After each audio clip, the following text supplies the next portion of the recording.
Chapter 2. David Zelig, to what do we owe this rare honor? David stiffened when he heard the familiar, oily voice. A smiling, middle-aged comb-over sashayed toward him from the other side of the Lincoln Center foyer. Rare honor. The implied criticism was well-founded. All his grown life, David had avoided the showy fundraisers of the Jewish American Public Initiative, the nonprofit known by the unfortunate acronym JAPI. All around him, gray-haired donors in canali suits gorged themselves on finger food and snatched wine goblets from floating trays, while their Botoxed wives lectured trapped diplomats on politics. Through the tall French windows, the skyscrapers of Manhattan loomed over Central Park, their myriad yellow eyes leering at David as the evening sky faded to black. The sudden urge to flee gripped David as Jerry Cantor, the JAPI chairperson, swooped down on him like a smiling vulture. But David held his ground. Tonight, Jerry Cantor was just the kind of man David had wanted to meet at the JAPI Northeast Gala, a man with connections to powerful Jews. David suppressed his gag reflex at the fawning smile and shook the outstretched hand. "The honor is all mine, Jerry." Cantor wrapped David's hand in both of his to prevent his quarry's escape. "I've been trying to get a Zelig to speak at our events for decades. Our foundation deeply appreciates your family's leadership." By leadership, he meant money. Would the chairperson still swoon over him once he learned of the Zelig family's recent financial troubles? The man's double-speak triggered David's mean streak. He pointed at the poster depicting the evening's entertainment, a ventriloquist from Vegas. Is that meant to be ironic? Confusion swept Cantor's face. "What do you mean?" "You know, ventriloquists, people who put words in their dummies' mouths." The chairperson maintained his look of blank non-comprehension, so David elaborated. "At a fundraiser for a partisan lobby group? I hope the show won't offend the politicians." A hint of annoyance passed over Cantor's face like a speeding cloud. Then his gracious host persona bounced back. "We prefer the word education to lobby." "I'm sure you do." Cantor launched right into a proposal. "What about the JAPI convention?" "What about it?" "It's 2 weeks from now. We'd love for you to deliver the keynote speech. People are tired of seeing the same old fogies every year. It's time they heard from the new generation." "It's time," whispered the simultaneous translation in David's brain, "for the new generation to renew their families' pledges to the JAPI coffers." David's brow prickled with sweat. The very thought of delivering a speech before the conclave of Jewish philanthropy triggered a panic attack. Cantor had hit him with a large ask. David had attended the annual convention in Washington over a decade ago as a curious teenager tagging along with his father, and he had no intention of repeating that mistake. But he'd do well to ingratiate himself with the showrunner. Soon, David would hit back with his own even larger ask. "What's the theme this year?"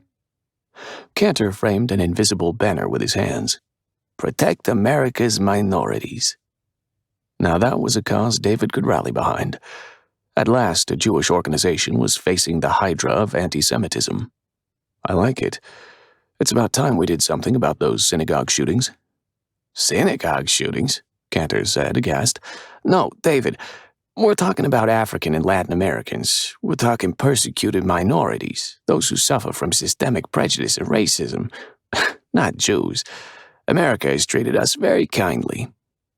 Being gunned down in a house of worship wasn't David's idea of kind treatment, but he let the comment go.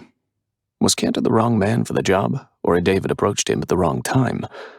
During the fundraiser, the JAPI chairperson was on set and in character, but on a different soundstage, would Cantor sing a different song?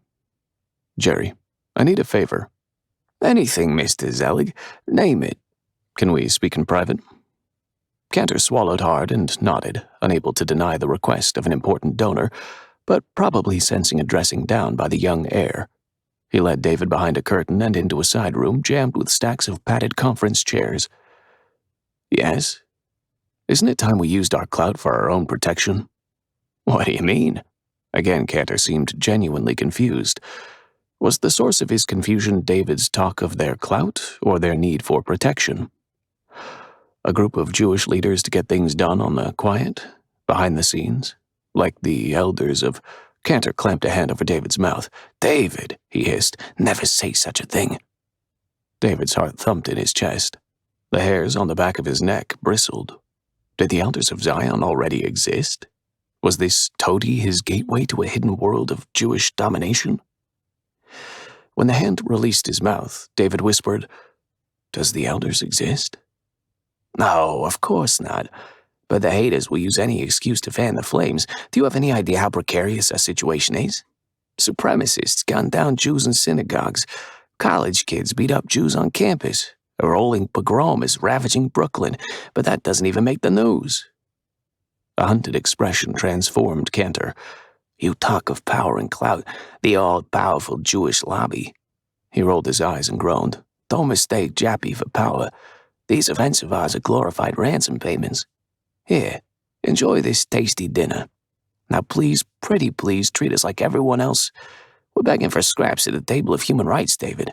A protection racket, that's what Jappy is up against. A protection racket that demands payment in caviar." The old man had stunned David into silence.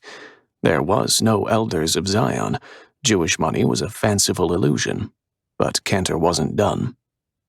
"You know why your great-grandfather started Zelig Pictures?" David shrugged. He saw an opportunity. "Opportunity, my hairy behind. Back in the day, nobody thought movies would amount to much. Moving pictures were glorified peep shows. They were beneath the dignity of the Gentile upper class. Nobody dreamed that films would have such an impact. And television was beyond imagining. Trust me, your great-grandfather would have preferred to become a hotshot lawyer or industry tycoon. Do you know why he didn't? Because the Gentile elites shut Jews out of the corridors of wealth and power. Ivy League colleges invented rules to exclude Jews. The country clubs barred entry to dogs and Jews. So the Jews made films the way the Indians opened motels, and the Chinese went into dry cleaning. That, my friend, is the real story behind Zelig Pictures and all the other big studios." His chest heaved, his comb-over dangled at his ear. "And the bigotry didn't end with business. 100 years ago, an angry mob lynched Leo Frank in the streets of Georgia, while law enforcement looked on. Don't get me wrong, we've come a long way since then, David, and we've worked very hard to get here. Anti-Semitism is less socially acceptable, but it still lurks beneath the surface. We're sitting on a barrel of dynamite." He jabbed a finger at David's chest. "So don't you go striking sparks with talk of Jewish conspiracies. If you do, synagogue shootings will seem like the good old days." Cantor straightened his tie, adjusted his comb-over, and returned to the buffet hall, the oily smile back on his face. David composed himself with deep breaths. Cantor could not help him. He was a scared old man from a bygone generation. But he'd gotten one thing right.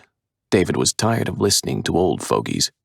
The time of the new generation had come.